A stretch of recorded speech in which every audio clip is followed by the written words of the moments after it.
Thank you for being here. Yeah, of course. It's a pleasure. Whenever anyone wants an opportunity to get to know me, it's just, why not? But I do want to know at least, a little bit about your background. But I think we could start with you're in college, or are you, or what I is just your graduated back in June Oh, you from did. Poly Pomona. Okay. Yeah. With With a bachelor's in electrical engineering. congratulations. How was that journey with? Was it challenging? There were some challenging aspects to the journey. However, it just takes perseverance, and some you got to make sacrifices. So I had to sacrifice time to study and work. I worked as a private tutor for my 4 years in my undergraduate, and I'm still currently tutoring. I do private tutoring, so I go to I have a list of clients, and I go to their house and I tutor their kids or nephews or family members in math. Mm-hmm. And I've tutored from range from kindergarten to college students. Okay. So yeah, that's kind of what I've been doing for the past 4 years while I go to school. Now that I graduated, I'm looking for employment in the industry. What is electrical engineering? Just for Yeah, so and that involves math, right? Definitely. I So there's these small particles called electrons, and basically we electrical engineers, it's a very broad field, and it's from studying the basic idea of how electrons move and current flow, which is basically the movement of electrons, and how we can do this to power certain devices. And it goes from just from your basic battery and resistor to an entire computer system. So it's a very broad field. Like, what do you want to do specifically for employment? What are you looking? I'm very interested in robotics. I applied to various positions in NASA and their location in Pasadena, JPL. However, I'm keeping an open mind, and I've been looking into different industries, so utilities with the LADWP, Los Angeles Department of Water Power. Also, aerospace, so like Boeing, SpaceX. So I'm just keeping my options open at the moment, and I'm still looking for employment, but hopefully that comes soon. Yeah. You were talking about perseverance. Like, even if, you get a bunch of no's at first, or there's not, you're going to keep on going, right? Yeah, definitely. Awesome. I'm so glad to hear that. I didn't get a degree for nothing. Exactly. and it will happen. What made you choose that field? Now, not to sound cliche, but it's definitely more of a childhood development and more of a childhood obsession with electricity and magnets and all that. So that, and also my dad has a background in math. So that combination and the love for physics and math and that childhood experience of, hands-on building things, even in the house when I was helping my dad around the house with repairs and stuff, different household projects. All that was kind of like the foundation of my interest in engineering in general, and then my childhood obsession with electricity and electronics kind of capped it off. That's pretty cool. Yeah. So you mentioned your dad. Is he in your life? Definitely, yeah. So both of my parents. What is that experience like? Because not a lot, especially in the Black community, don't have their father. Yeah. And me personally, I didn't have my father in my life, and I don't know what that's like. Right. So I'm always curious of what that's like, and it sounds like a really good experience so far, what you're saying. What is that like? I know my dad always told me that in civilization, the basic unit is the family unit. Mm-hmm. So everything Are you American? I'm American, yeah. My mom's Belizean American, or she grew up in Belize, and she came here and met my dad. My dad's American. American. He grew up in Watts. He grew up in Watts. Yeah. And he came with that. Yeah. It was a different generation. So. Well, repeat what you said, though. What he said about family. Oh, yeah. That's important. And say it loud. So my dad always said that the family unit is the most important unit in civilization. That's where your kids are going to develop in your family. Mm-hmm. Because school can only do so much. You're only going to learn so much. So when your kid comes from school, they come to your house, they come to your family, and that's where they spend most of their time. So my parents always took the time to teach us things. They weren't strict, but they definitely disciplined us. So we weren't allowed to watch as much TV as maybe some other kids did. Mm-hmm. It was always. I believe in that. Yeah, definitely. And in the summers when we didn't have school, my dad he called it daddy school. But he said this is where the real education is. Wow. It was always at home. He so sounds like a really interesting person. But he said that he always made us work. And we weren't allowed to watch TV until after 4 p.m. in the summers, summer weekdays. He would give us, assignments to do in math. He would give us assignments to do in music. He's also a musician, so very cool. It was that. And my mom took some time when I was really little to teach us Spanish as well. So do you know Spanish? A little bit. I took 4 years in high school, but I don't get as much exposure to it. So it's kind of went down a little bit. I don't know it as well as I used to. I used to be somewhat fluent. And Belize, where's Belize? Can you, for people? Yeah, it's south of Mexico. Okay. So it's a small little country south of Mexico. Actually right on the border of Mexico and I believe El Salvador. Mm-hmm. But that's where my mom grew up. And Belize was a British colony. Mm. So they speak English a lot there. But they speak Creole, which is a broken up version of English. Mm-hmm. But my mom grew up in the villages. So they call them Gariffinas. They call them, she grew up in, she grew up in this, she's Gariffina. So that's basically a tribe that came from basically Africa. I don't remember the entire history of it, to be honest with you. Pretty cool. Okay. Yeah, my mom grew up in the villages. It's basically not the city. Okay. Yeah. So she kind of, I'm not as familiar with it because I grew up in LA. So I'm not too familiar with the village life. Okay. But she grew up, killing birds and eating them, having to pick them and eat them. She had that kind of lifestyle growing up. Interesting. But I think when she became a teenager, she moved more to the city in Belize City, which is the capital. But yeah, that's a little bit about my mom. Okay. And you said you grew up in LA. I grew up in LA. So were you guys rich, poor, middle class? Middle class, yeah. Where in LA? Culver City. I was, for 6 years, for my first 6 years on this planet Earth, I lived in Inglewood. Mm-hmm. And then we moved to Mid-City, which is borderline Culver City. It's in West LA, basically. Okay. West LA. Because you're, statistically, you are not supposed to be, right. in college and all of this kind of stuff. So again, tell me a little bit about how you got to this. Okay. It's definitely my upbringing, like I said, how my parents raised me. Do you feel like your father had a big influence? Both my mom and my dad, and my brothers. I have 2 brothers. Are they older? They're older. I have one brother that he's a software engineer. My oldest brother is studying civil engineering.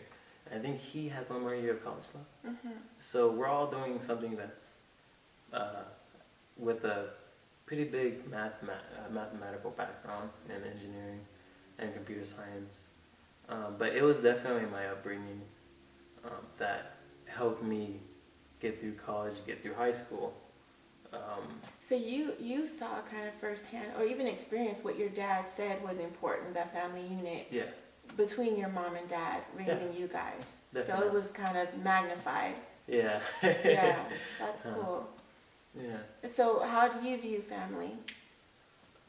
It's definitely important.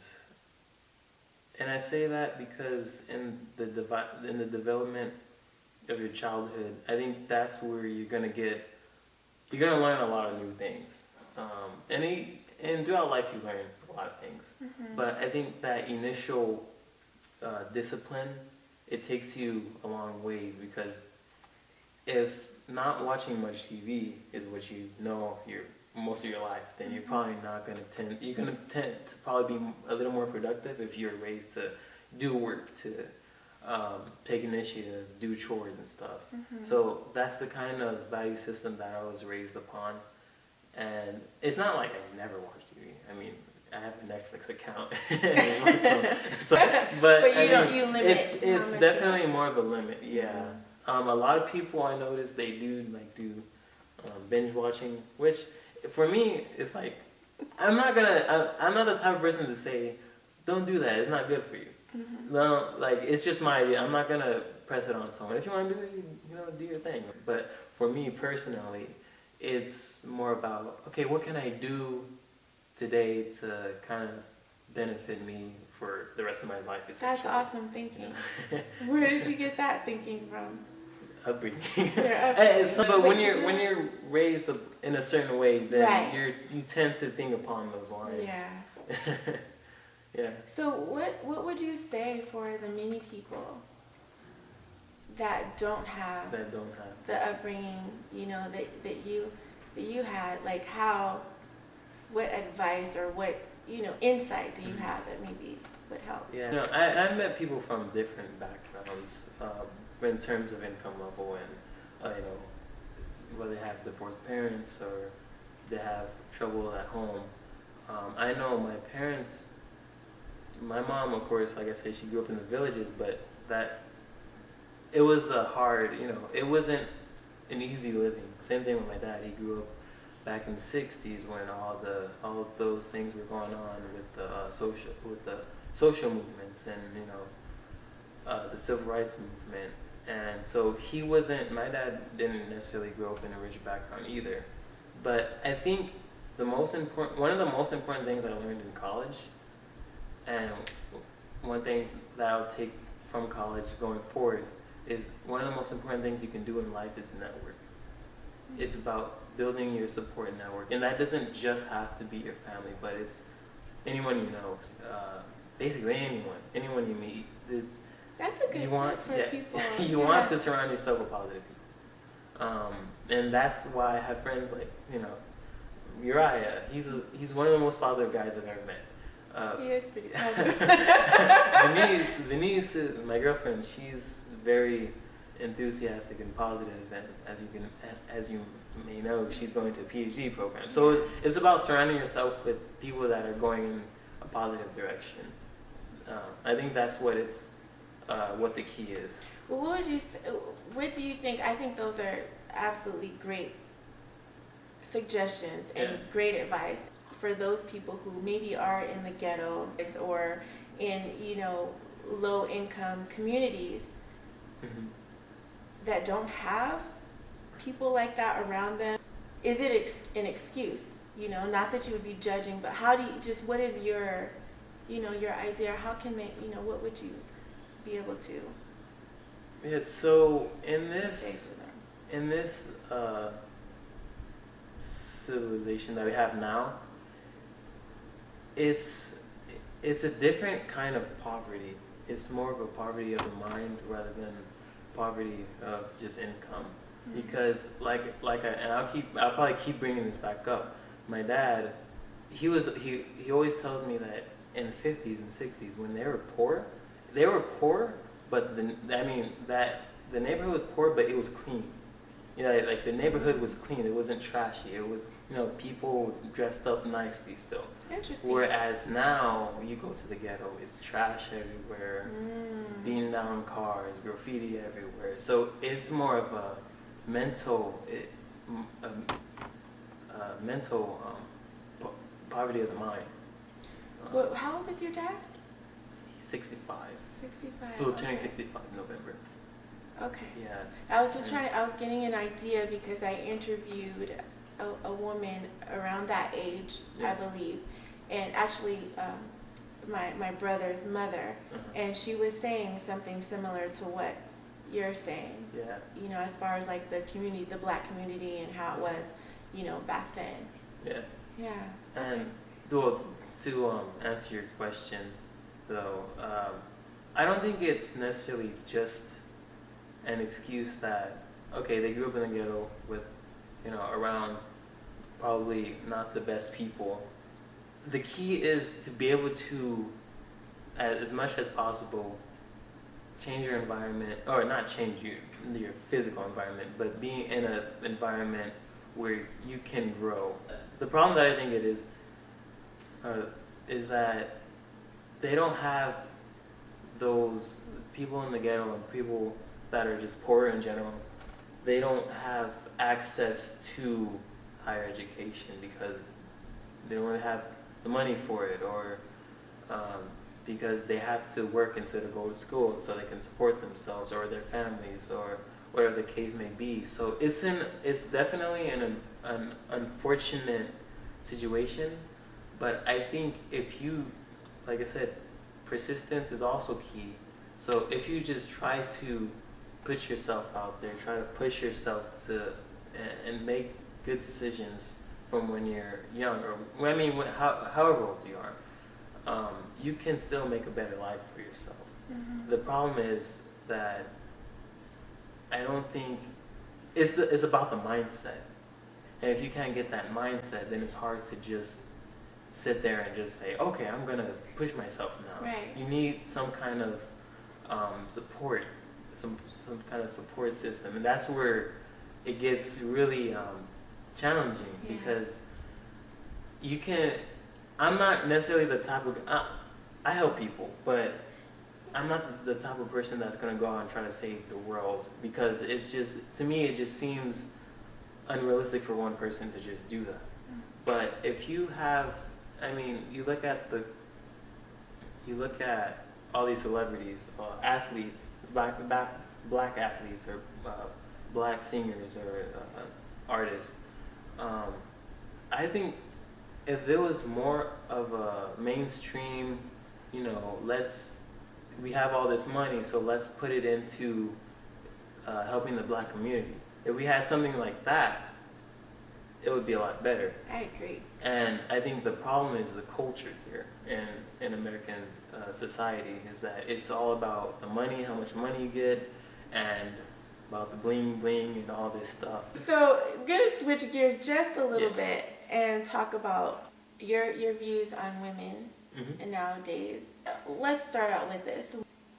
There are people that, even like on YouTube you can find it, and there'll be generally black men who say that they either don't like to date black women, or because either they're too ghetto, there's not enough black women that are not ghetto, or whatever, those type of things. Like, what is your idea of that, and do you find that to be true?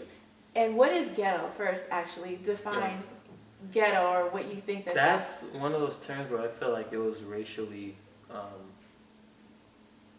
What was this? People just say ghetto is, oh, they're loud, and they typically attach that to black people for some reason. I don't know how that happened.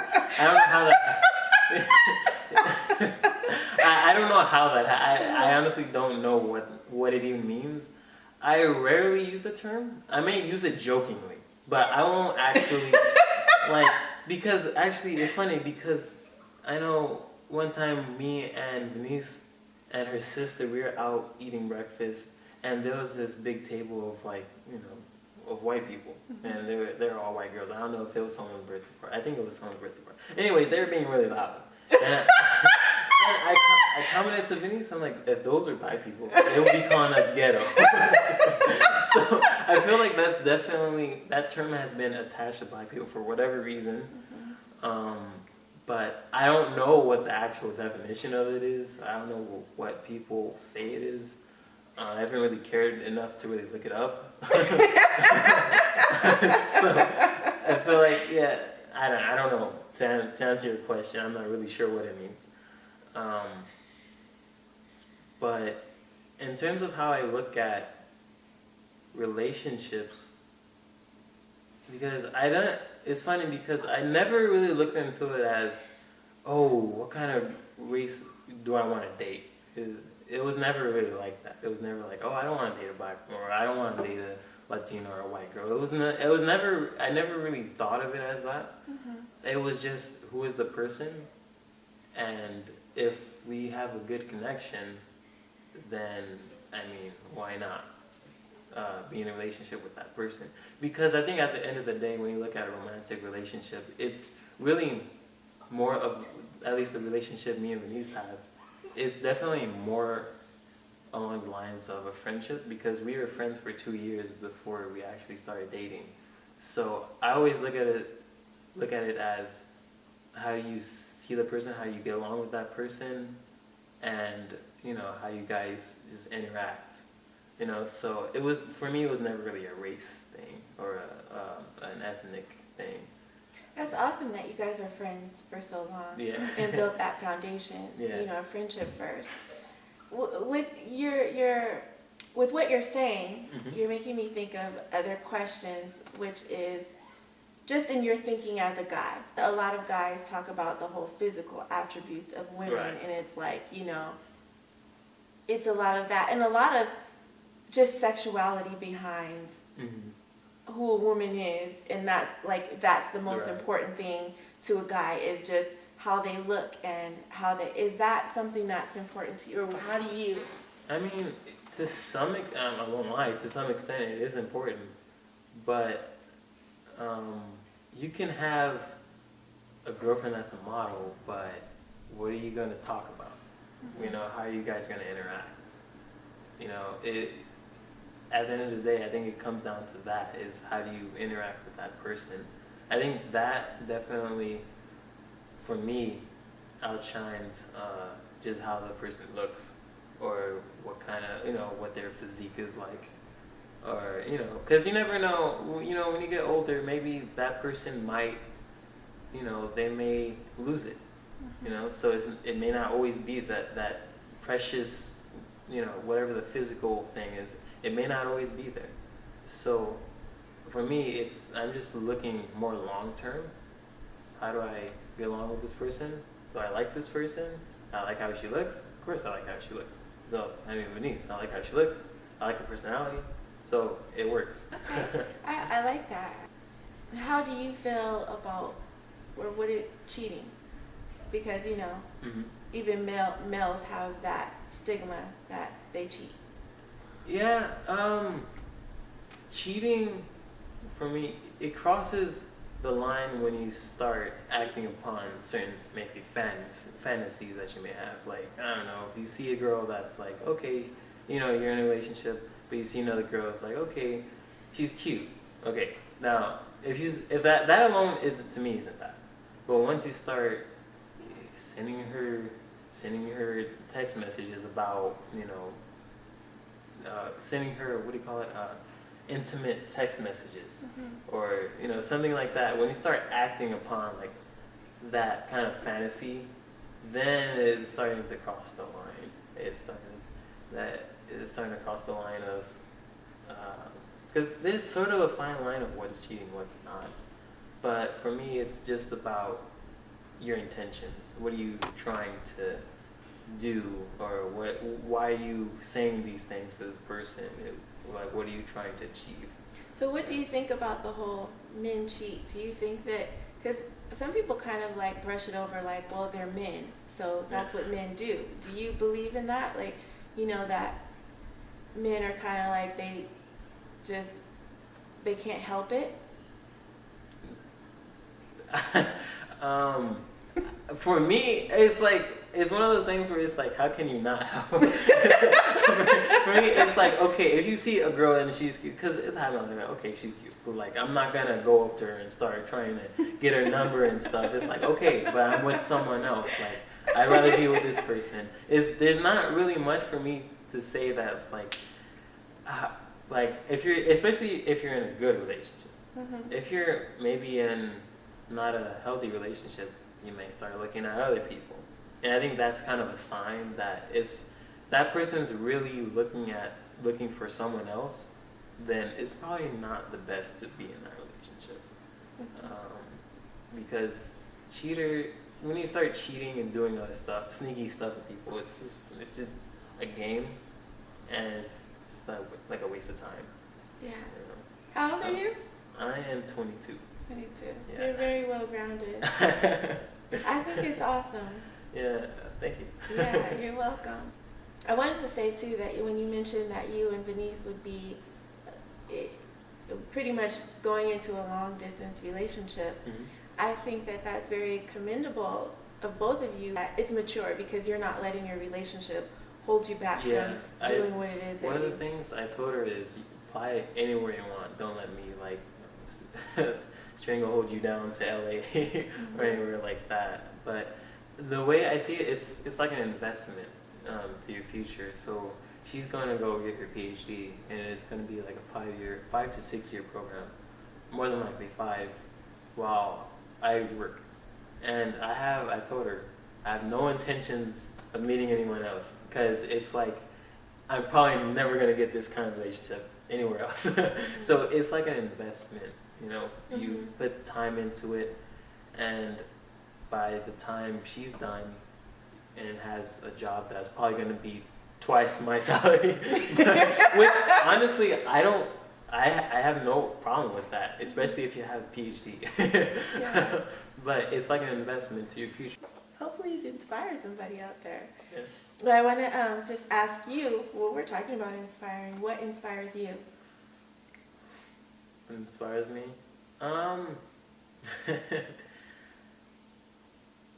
I think what inspires me is creativity.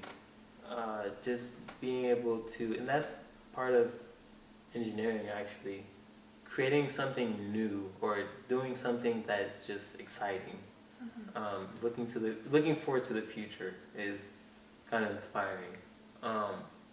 Also, different family members. Like I said, my brother's a software engineer. The stuff he works on is exciting. That's kind of, things that I would like to be a part of, something like that, along the lines of that. And one of the things I told Venice is going in the future, going further. When we're doing this long distance, I think one of the ways to keep the relationship going is to talk about the future, because when you just stop altogether, then it's gonna die out. So I think it's about what inspires me is just looking forward to the future and seeing what's in store. That's that awesome. kind of excites me. I love that. That is so awesome. Just when you were talking, I wanted to ask you, how do you handle conflict in relationships? That's so I'm a fairly easygoing person. You seem like it, yeah. So that helps. Generally, when I have issues with people, mm-hmm. This is another thing I always say. Sometimes the best way to deal with people is to not deal with them. So when someone's getting crazy or mad about something, I may just sit there and listen to them. But I'm typically not gonna come back and say, well, you're this and this and this and that. It's just, okay. If it's a bunch of insults, I just take it with a grain of salt and say, well, am I really stupid? Not really. Because at the end of the day. When you ask yourself, are you really stupid? Are you really asking yourself no, that? It's just, it's I more see of what you're saying. You see, I know who I am. Right. And I'm not gonna just let someone say who I am if I know myself best, So it's just more like, if someone's gonna insult me or someone's giving me a hard time, it's maybe that person's having a bad day, or maybe that is that person. But mm-hmm. It's just about, trying to understand the person, the nature of the person. I don't know if you heard that quote by Malcolm X. It goes along the lines of, don't be mad at the tiger for wanting to eat you, but you must understand the nature of the tiger. Mm-hmm. Or I think it was a lion. And it's basically saying, if you know someone's going to be giving you a hard time, if it's a coworker, whatever, be prepared.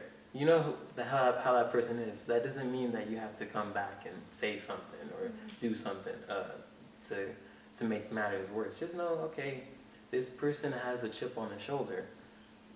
What if I want to make that person laugh? You know, what if I could put a smile on that person's face or something like that, where it's like, okay, this person is just upset for whatever reason. That's just, I don't know why. I can ask why, but maybe that's not the best thing to do. So sometimes the best option is just to maybe make that person laugh, or just leave that person alone, or just, don't try to associate with that person as much as possible. But you just look at the person as who they are. In your personal relationship, so basically you deal with her in understanding and things like that. Yeah, there's definitely some, we have disagreements and stuff, but it's more along the lines of, okay, maybe I grew up this way, but she's not used to that. So that if I'm willing to live with that, then it's fine, Mm-hmm. So I'm not going to try to control someone to doing something a certain way if they really don't want to, and if it's not necessary. So I'm not going to force her to, look, if she wants to binge watch, I'm not going to say, stop binge watching. That's not the way you do. You want to watch Netflix? I have no problem with that. So it's a matter of whether you can live with it or not. Yeah, it's just a matter of, do you want to deal with that person? With it, yeah, and if you can, then there shouldn't be a problem with it. If you can't stand that person, then you shouldn't be in a relationship. That's definitely a red flag. Love that. Or talk to that person about it. This is, if something's bothering you, tell the person. And if they don't want to change, if it bothers you that much, you should talk about whether you want to go forward with the relationship or not. Uriah, he told me that he introduced you and Venice together, to each other. Yeah. And he told me that you were a good guy. And, I'd have to say I see why. I see why. So finish this sentence. Life is... a handful.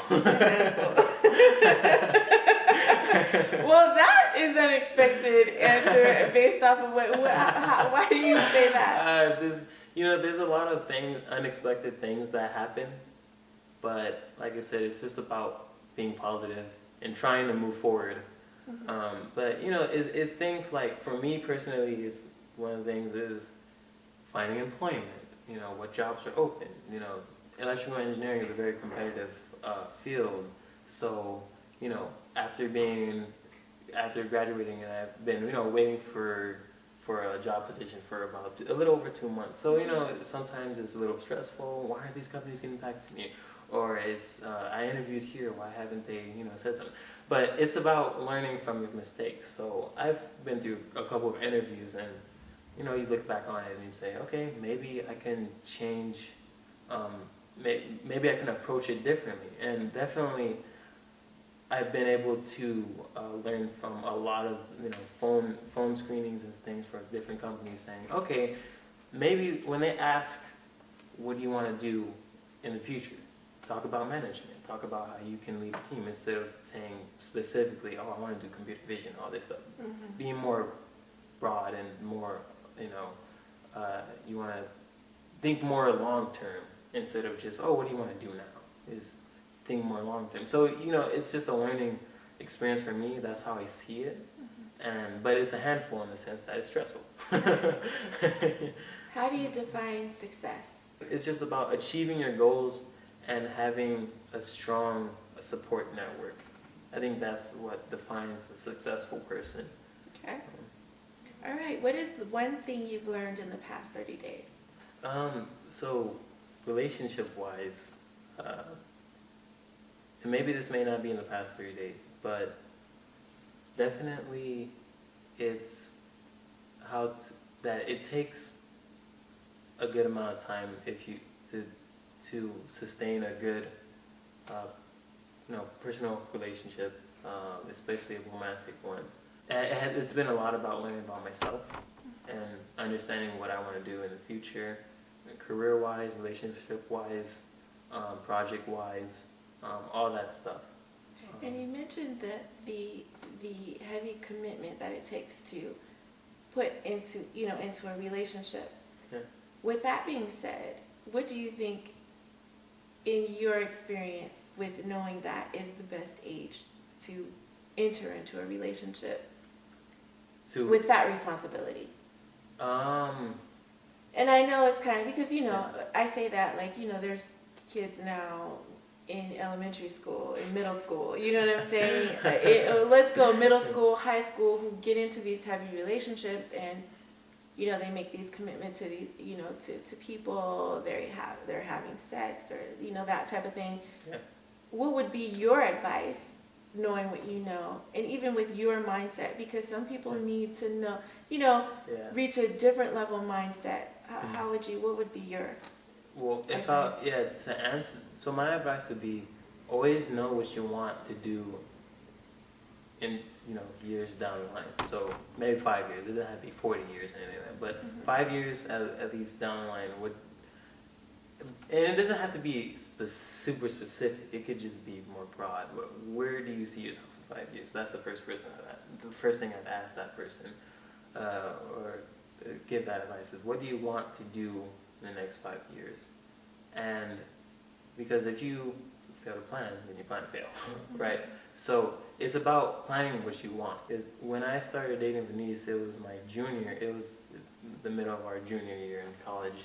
Yeah, and you said she was your first girlfriend, right? Yeah. So what made you wait, It was that, my mindset was, relationship's going to be distracting, That was my mindset. I want to go to college, get my degree, get a job. But as I went through college, you realize, I don't want to date someone from my work, or I don't want to just have to go meet someone at a bar or something, or I'm not saying that that's how everyone meets, but I'm just saying I don't want to have to put myself out there.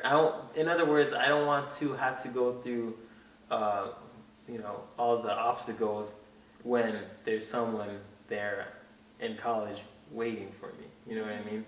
So it was more of, I can take advantage of this opportunity now because I'm not 18, or I'm older than 18, so I'm technically grown up. I'm 21, so I'm grown up. So it was, I was 20 at the time, so that was right before I turned 21. But it was just like it was kind of like an epiphany when we're talking about relationships and stuff. So it was, I just thought, like, I can't see myself like trying to date someone in the same place I work, or just meeting someone and then because my parents met at a post office. I'm like, I don't see that happening anytime soon. I don't see how that's gonna I don't see that panning out. I don't see that panning out well. So I'm like, while I'm in college, I might as well take advantage of this opportunity that I may never get. The post office, like, they were both... Yeah, they were, as the story packages? goes, they were both sending packages and they were talking to each other. But in my mind, I'm like, what are the odds of that happening to me? I'm not gonna be standing in the line for a post office. Or it's like, I don't know, it just seems like it's not gonna happen. So it's like, why not try to, make this a thing now, then regret it later. And so far, I don't have any regrets. So that's been a plus. Okay. What is the one thing you hear most people say about you? That I'm smart. Right. Yeah, people get this idea that I'm smart because, I guess I come off as smart. I think it's more or less that I'm studious. I'm definitely more studious. And that's how I would categorize myself. That's how I would more describe myself than just smart. Because smart is just like, stuff, or certain facts, or, but I think when you study, you more, you know, you're thinking about how to apply what I know. Mm-hmm. So it's about taking those facts or that knowledge and actually applying it to something. So I would say I'm more studious, but a lot of people call me smart or whatever.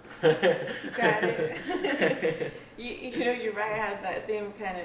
He said something about smart, like he doesn't believe in smart. You know, he's like he works hard to be where he is. Yeah, it kind of undermines. It's like they think that you're some kind of mysterious being, and it's like you got this knowledge from nowhere. But it's like I work for it. What about intelligence? Is that along the same?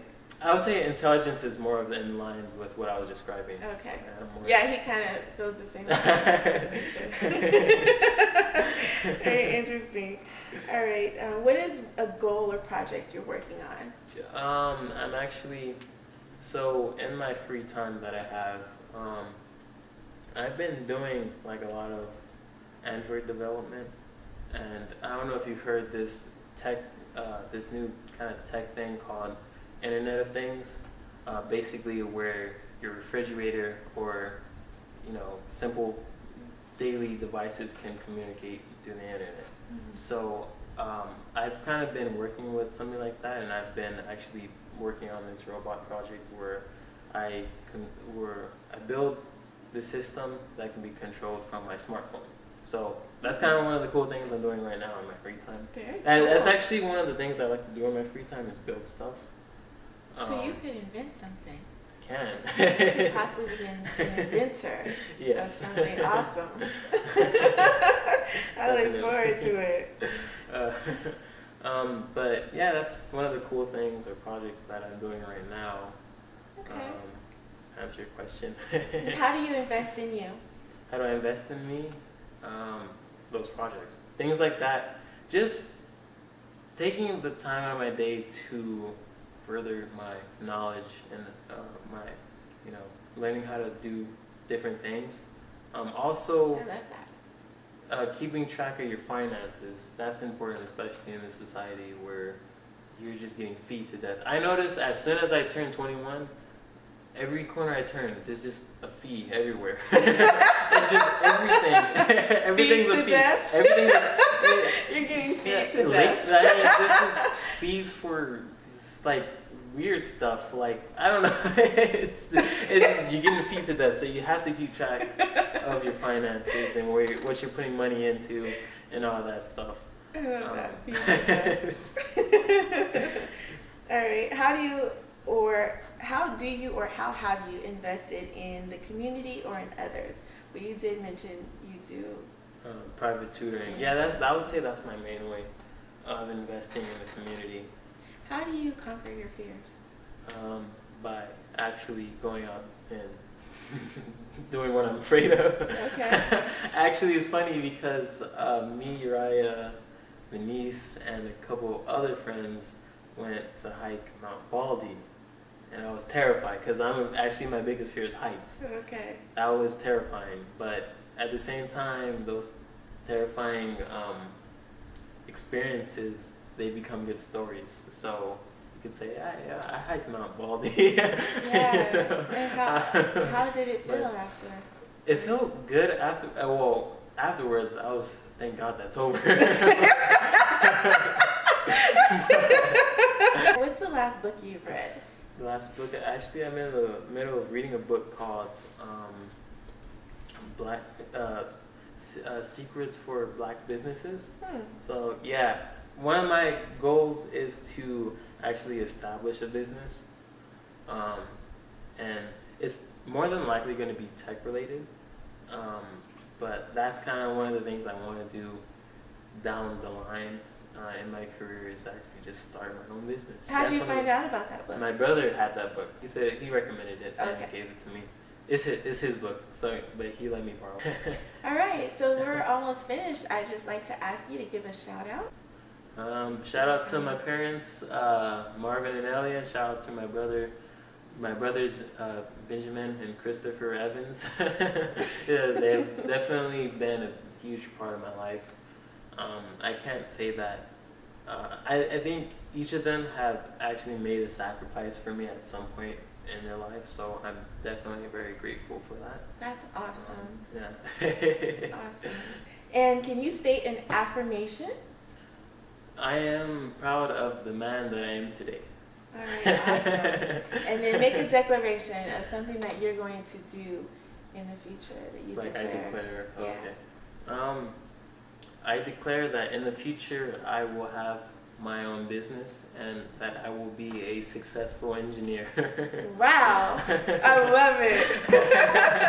Man, it's been a pleasure interviewing you today. It's been a pleasure with the questions.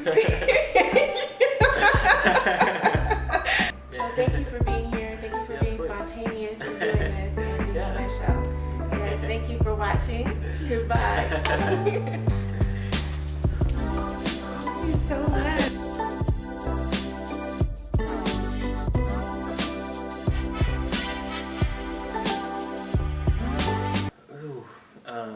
Anything?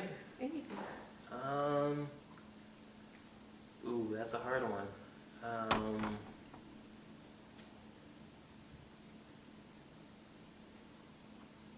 That's a tough one.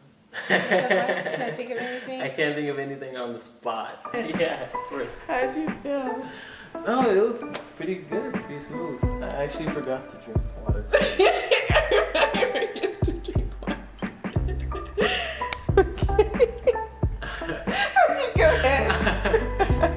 Oh, just me alone? Oh, yeah. I know this is awkward, but I never did get your name.